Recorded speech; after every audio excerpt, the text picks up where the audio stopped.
پوچھا گیا کہ افضل کیا ہے، میں تسبیح کروں یا استغفار؟ فرمایا، میلے کپڑے کو خوشبو سے زیادہ صابن کی ضرورت ہوتی ہے۔ پردہ رکھنا سیکھیے، بالکل ویسے ہی جیسے اللہ سبحانہ تعالیٰ نے ہمارا رکھا ہے۔ جو اللہ دعا مانگنے کی توفیق دیتا ہے وہ قبول کرنے پر بھی قادر ہے، بس انتظار کیا کرو۔ مظلوم، مسافر اور روزے دار کی دعا کی قبولیت کا راز یہ ہے کہ یہ سب شکست دل ہوتے ہیں۔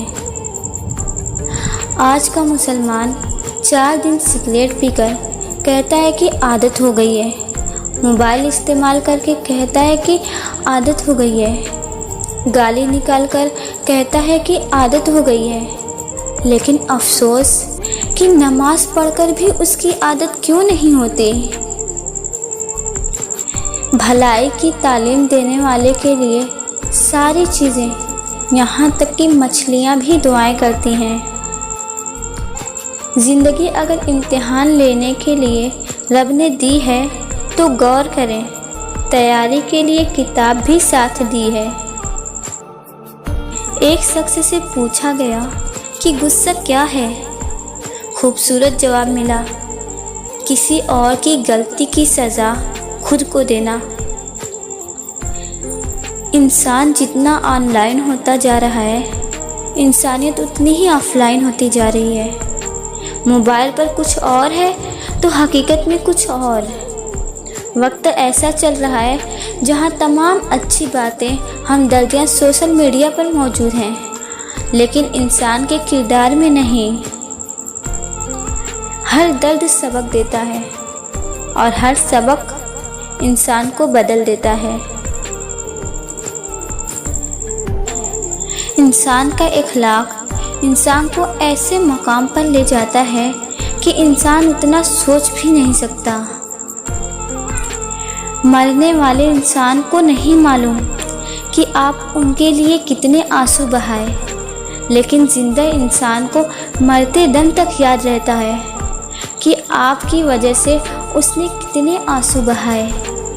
اس لیے جو رشتہ آپ کے پاس ہے ان کی قدر کیجیے، انہیں احساس دلائیے کہ وہ آپ کے لیے کتنے اہم ہیں اور آپ کو ان کی کتنی ضرورت ہے اور آپ ان سے کتنی محبت کرتے ہیں۔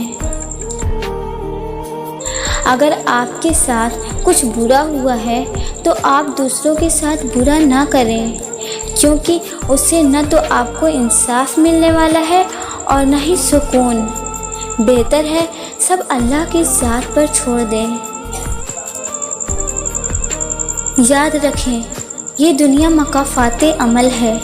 جب آپ کسی کو نقصان پہنچاتے ہیں تو اسی منٹ کے 60ویں سیکنڈ میں آپ کا کاؤنٹ ڈاؤن شروع ہو جاتا ہے۔ اچھی گفتگو پھول کی مانند خوبصورت ہوتی ہے اور سری لہجے اسی پھول میں موجود خوشبو کی طرح، جو آپ کے احساس کو ایک مدت تک مہکائے رکھتا ہے۔ صحیح بات اور درست لہجے مخاطب کو اپنی طرف ایسے کھینچتا ہے جیسے گلاب کا پھول تتلیوں کو۔ کیا فرق پڑتا ہے ہمارے پاس کتنا حسن ہے، کتنی دولت ہے اور کتنے لاکھ اور کتنے کروڑ ہیں، کتنے گھر اور کتنی گاڑیاں ہیں؟ کھانی تو بس 2 روٹیاں ہیں نا، جینی تو بس ایک زندگی ہے نا۔ فرق تو بس یہ پڑتا ہے کہ ہم نے کتنے پل خوشی کے بتائے اور کتنے لوگ ہماری وجہ سے آج خوش ہیں۔ دکھ تو روحانیت کی سیڑھی ہے، اس سے گھبرانا نہیں چاہیے۔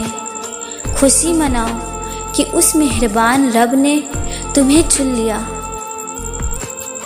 نصیحت وہ سچی بات ہے جسے ہم کبھی غور سے نہیں سنتے، اور عیب وہ بدترین دھوکہ ہے جسے ہم پوری توجہ سے سنتے ہیں۔